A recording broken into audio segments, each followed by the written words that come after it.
Hello. Hello. Good morning.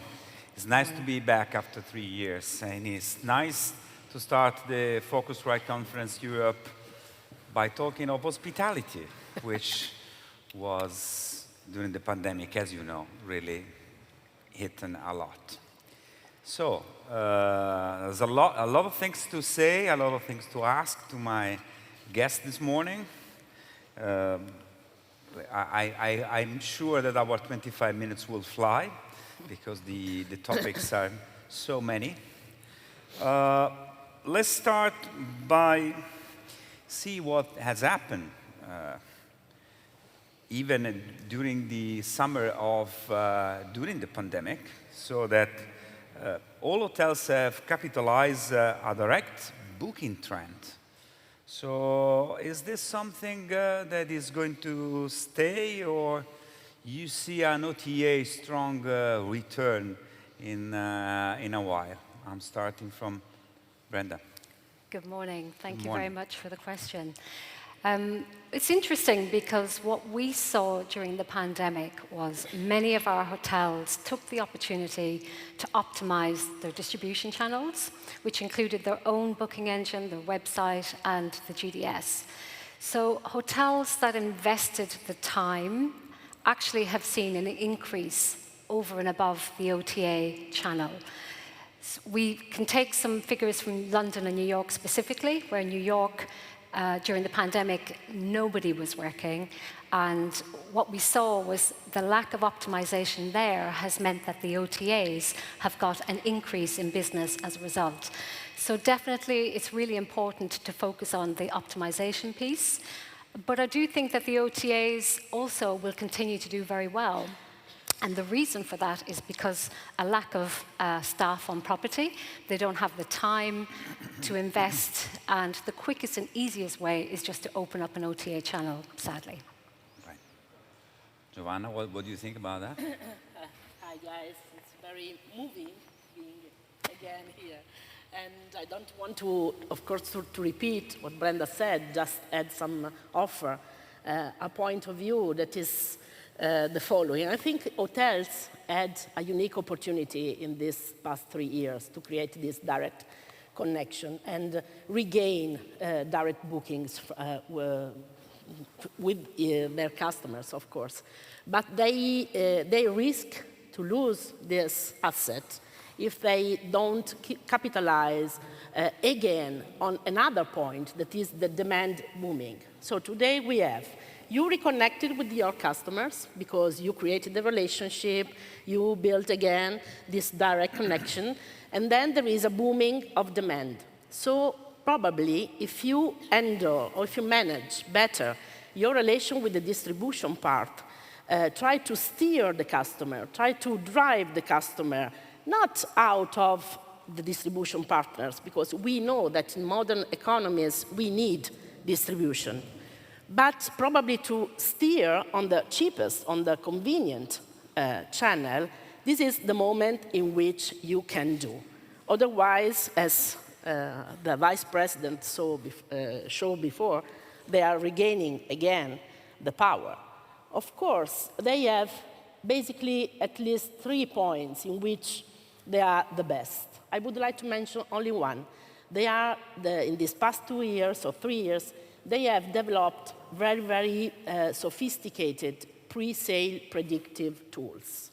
They are the best in using data, big data, but also data. So this is part of their DNA. So we have to use the billboard effect that's still there, it's always there, in order to try to what? Try to make the customer loyal to our hotels, to our brand, to our chain.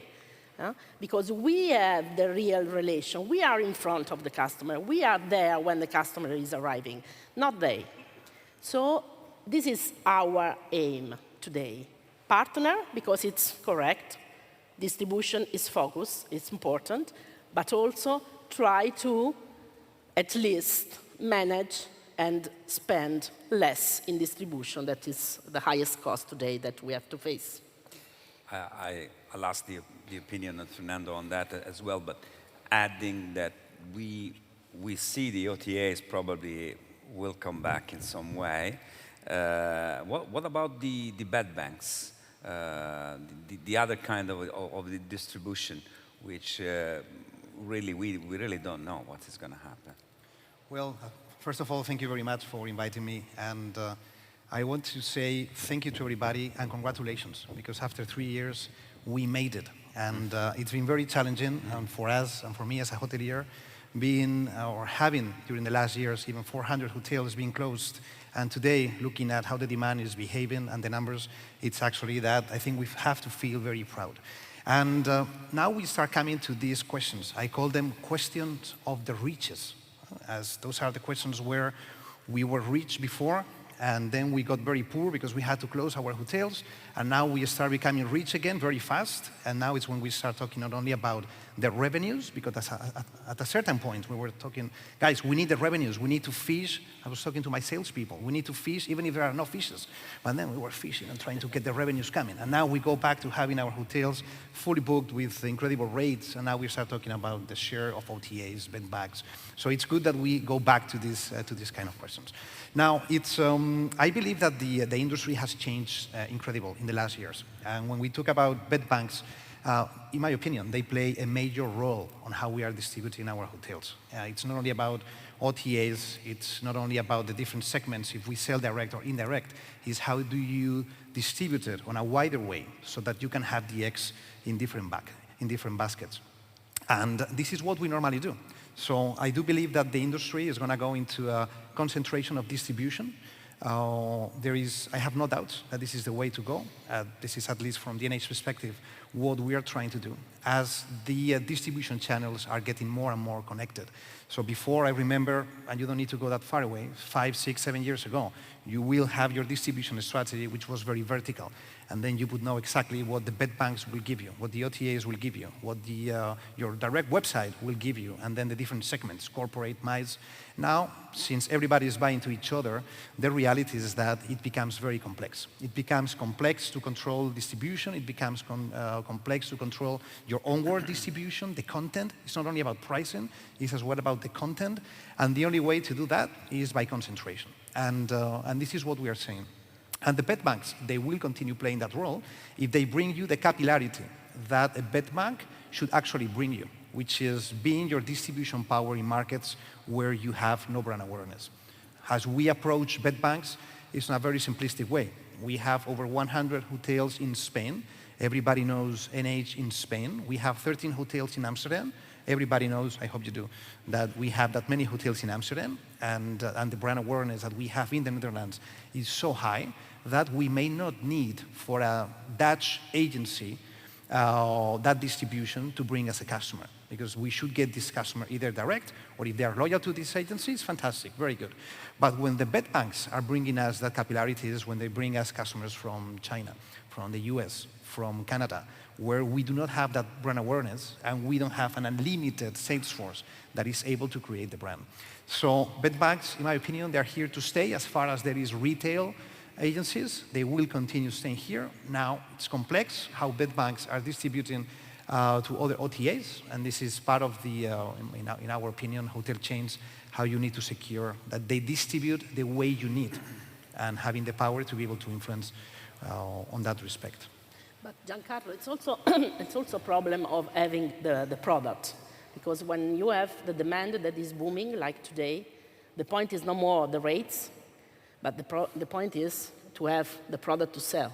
So I'm very much in agreement when you say that they are going to concentrate, because I think these are the moment in which you don't need to have this distress of your inventory everywhere, 1 room here, 10 room there, because it's a mess.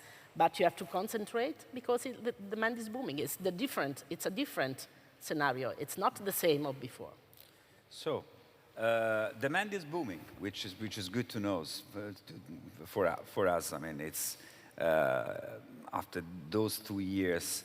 And what about pricing during this demand? Because obviously we have seen a big increase in our costs. Let's talk about energy only, and obviously our costs raise up. But how this, I mean, the clients have been forced to control the inflation that there is in many countries. So what is going to happen with rates and with price? Brenda. Well, I think they're going to continue to rise. One of our hotels in Europe actually will see an additional €1 million on their bottom line as a result of energy cost increase next year. So what's actually happening is we have the energy issue fueled by the labor shortage issue, which is creating this massive problem for our industry. So prices will rise, occupancy will be capped, and the rates will increase as a result of having to yield in terms of managing your costs versus your labor shortages, etc. So that's going to be a big, big issue next year. Giovanna, do you think is going to stay this trend of we have a big demand now, so rates are increasing and increasing and increasing, and what will happen next year? No, there is always a limit in economy, and this is the point, the turning point. We have to be good enough to see where it is. And when this will happen, probably we have to be ready to make it flexible. So rates should be much more flexible. We have to add features,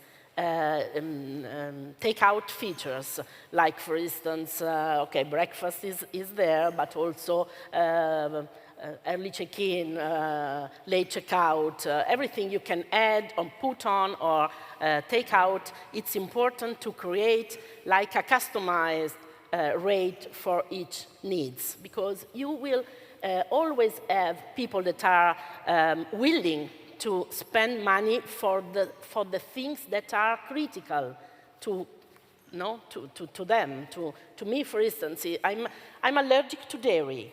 So for me, it's critical. The breakfast is critical, because if I go to breakfast with the wrong products, with the wrong foods, I'm sick. So for me, it's a very important point, and I'm willing to spend, but probably I don't need other features. So this is the scenario in which I think we have to be so good to build a flexible rate offer, not only like the product offer, as we are accustomed to do, like these beautiful rooms, square meters, blah, blah, blah, view, blah, blah, blah. No, also the rates. The rates is becoming something that we have to treat as a product itself. All right. I'll pass to another question, because I'm trying to keep all together. There's so many for Fernando. There's an idea from Max Tarkov that in 5 years' time, hotels will be running 50% less staff. And in this period where there is such a shortage of staff, in which I think every country in Europe is in an emergency, you think it's going to happen, and we're going to substitute all the staff, all the human touch that we have in hotels with a lot of machines somewhere? Well, I hope we don't, and if we do, I quit. Because I hope we don't. And this is a people industry. And what we've seen after the crisis, and the more that the crisis and the pandemic was extending, and we are seeing it today, the more that we have faced the need to meet with people to see each other. So I respect 100% Max and what he's saying, but it's true that even during the pandemic, we've heard to these gurus predicting the future of business travel. Business travel was going to disappear after the pandemic, because people were going to be able just to meet and sell through Teams or Zoom meetings. Well, now I have a lot of vendors here trying to sell us all the different products and technology, and they want to do it face-to-face, because if they try to do it through Zoom, they will not be able to do that sale. The same thing for meeting and events. All these gurus saying, no, there will not be any more conferences in the future, no meetings, companies will not need to meet face-to-face, they will be able to do it through technology. Well, today, 32% of our sales at NH, and this is 400 hotels in 25 countries, 32% is group business. So group business is becoming super strong, because these corporations, they have the need to meet. Now, with that, I'm going back to your question, I think it's going to be exactly the same. I think you will see brands which are more on the economy sector, where the consumers, they will have the need to do it themselves and check in online with a machine and avoid interaction of people. So I think that would be something that for the economy and for some kind of brands could work and avoid having probably employees. would have happened anyway. I mean, but that's already happening. Yeah. And then you will have upper upscale luxury brands where the human touch is when it's going to make the difference. And for those brands who, instead of having machines, they will have employees doing their job face-to-face. In my opinion, those are the brands that are going to make the difference. Now, it's true that what we are facing is new technology coming. And when you look at the hospitality industry, it's true that we are far behind other industries which are using RPIs, robotization processes. Yesterday, I was having dinner with an airline and the director of procurement of an airline, and they were explaining how they were doing their catering. And the trolleys that you see on their planes, they are all made out of robots. It's robots who are doing that. So all these tasks where a human being is not bringing any added value, probably, that should be automated. But whenever you have the customer in front of you, thinking that the machine would be able to do the job, it's going to be, in my opinion, a mistake. And I will finish with something. At NH, when you call our central reservation office, we have on the VCR. So when you call, and we say, there is always going to be a human attending your call. And we've tried. We've tried to add robots to improve the guest experience and to facilitate, to avoid costs. And then in the end, it's a nightmare. Because what you get is that customers, they start complaining. They want the human interaction. So now when you call, we say, there is going to be always a human being attending your call. Thank you for waiting. And then we attend the call. Because we are giving and delivering experiences. And an experience cannot be solved with a machine, in my opinion. Oh, sorry, Brenda. No, I was going to say, I'm very passionate about this. Yeah, yes, and sorry, it's 3 years that I don't speak, so I need to... Yeah, no, I was just going to say that, it's clear that we do need more investment and innovation in technology. So it's great to have this community here today, because we as an industry are way behind other sectors, as Fernando, you mentioned. And we have to address the labour shortage. And this isn't a country-specific issue.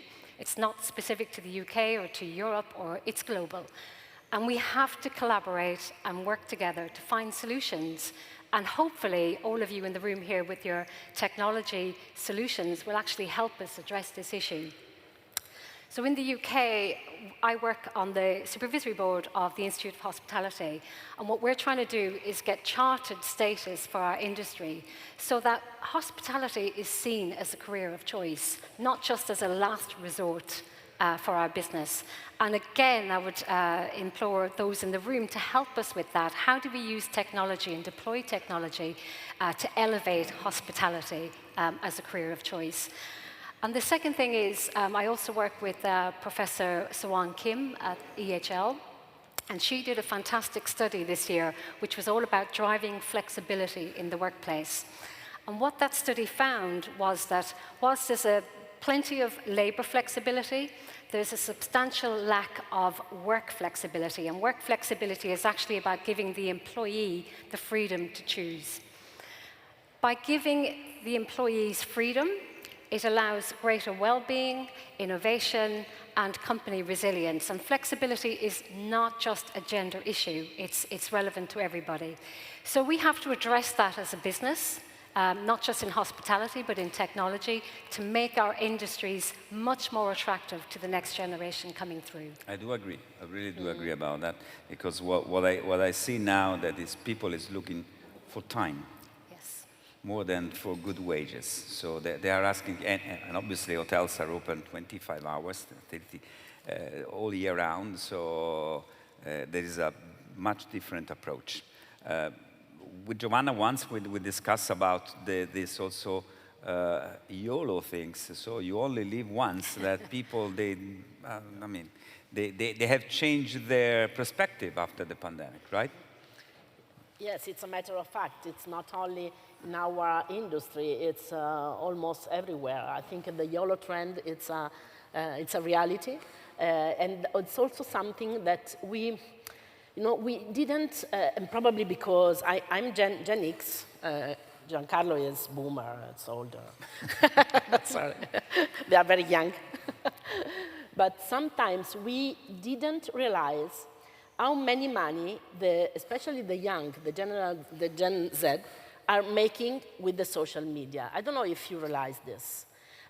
Raise hands, who started in the restaurants when he was like young, just to serve at table. I started at the restaurant at that time, when I was young, to have some money to spend on holiday, for instance. They don't, because, why? Because they are Twitcher, gamer, TikToker, and they make a lot of money. So they basically don't care about a job, a work that is not flexible, because it's 24 hours, not 25, because 25 is a core. 24 hours, shift with very heavy, we can say, it's heavy. Relation with people after the COVID, it's a little bit difficult. People are demanding, much more demanding compared before. So I think this is something that we have to take into account when we design our process. And again, the point is the services, because for hospitality, for hotels, the only point that differs from house, home, it's the services. And it's not only how many services you have in your properties. You have restaurant, spa, gym, or whatever. So it's not a matter of wide, how wide is the umbrella of services. It's also the matter of how deep is your services.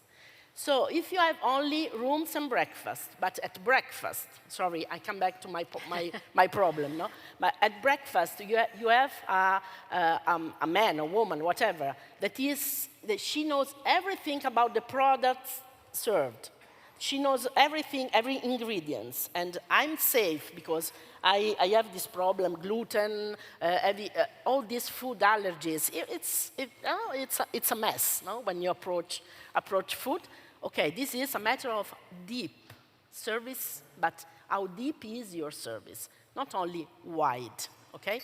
So we can try to build a deep services by training people, by having the best in class for that specific service, not only something that is on the surface.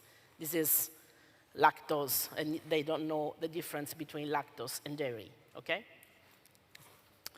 Right. Sorry, I'm very passionate. All right, I'm going to skip to a few last questions to Fernando.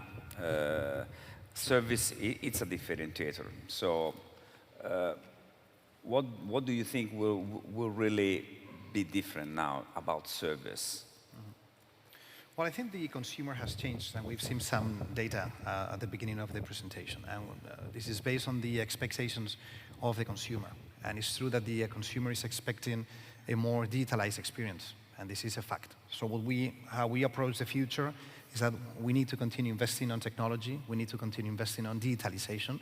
It doesn't mean that we are going to avoid having people attending our guests, but it's a question of how you make your customer experience more engaging and more seamless thanks to the use of technology. So with that, what we've done is we have added new technology in our hotels where now you can do exactly as you would do on a plane. You can online check-in. You can choose your room, looking at the map of the hotel. You can online check out if you want to. If you do not want to, you always have the human interaction available. We have released all the service directories in our properties. So now on every single hotel where you connect, you have everything is digital. You scan your QR code. You have a welcome message from our general manager. You can book your restaurant, your breakfast, your gym. You can look at the newspaper there. You have all the information about hotel facilities, et cetera, et cetera. And not only from the transient perspective, something where we see that there is going to be a huge impact and change, and this is, in my opinion, still a blue ocean, it's on meeting and events, on the meeting and event space. And this is where we are investing heavily in terms of technology. Today, we just launched a couple of weeks ago a program called Click and Meet. So it basically means that for groups below 20 rooms and 20 people, you can book in 250 hotels of NH your meeting space and your rooms directly on our brand website. And this is incredible, because when you look at the amount of business we receive from groups, 85% of the leads, they are coming from small groups. These are small groups, less than 50 people, and normally, the way we handle this is we get the email, we go to the system, we check availability, and then we answer. We either confirm the business, we reject, or we deny the business. Now we are empowering our customers to actually go to our website and being able to book this online. And trust me, the implications that you have operationally, they're huge, because then you need to adapt your standard operational procedures, how to work. You need revenue management to be involved. You know, revenue managers, they are control freak. So now you are allowing your customer to book a 20, 25, even in some hotels, we are piloting 50 rooms, which basically means 50 people being able to be booked online. So that's a question of how we change all our processes, our pricing strategy to be able to have this need. I think we all have become digital nomads, because a trend that I've seen is that everyone is taking longer vacation, and during that vacation, it's working a bit, and I mean, leisure is becoming normal. So, what are you really doing for this everyone digital nomads? I mean, Brenda. That's really a topical question right now. What I'm seeing is the hotels that are in development stage, that are about to open in 23, 24, they're actually considering the digital nomads much more seriously than they did in the past. So they're asking us for advice about the design of the room, the design of the reception area, the coordination of events, and so on. So they actually are thinking much more forward-thinking now. And again, how do we use technology to help those digital nomads? Because we've seen the digital villages pop up across Europe as well. So it's not just in hospitality, it's everywhere. It'll be interesting to see that evolving for sure. I think technology is the key for digital nomads. And let me not be completely in agreement with Fernando when he said that technology is not creating the experience. I think technology is able to create experience. We have, for instance, just to give you a small detail, where we have, for instance, customers that interact with our chatbot that they like very much, and they give us a very highest appreciation compared to the ones that doesn't interact with the chatbot. Just to clarify, I said that technology enhances the experience of the sorry. customer. Probably my English is not so good, so I didn't get. No, but this is important, and for digital nomad, I think this is the key. So we have to. Yeah. I think it's no more time. No more time. I saw we your. have little time, and we should have talked for hours. But thank you, everyone. And thanks, Brenda, Giovanna, and Fernando for this. Thank you very much. Thank you very much, guys. Thank you.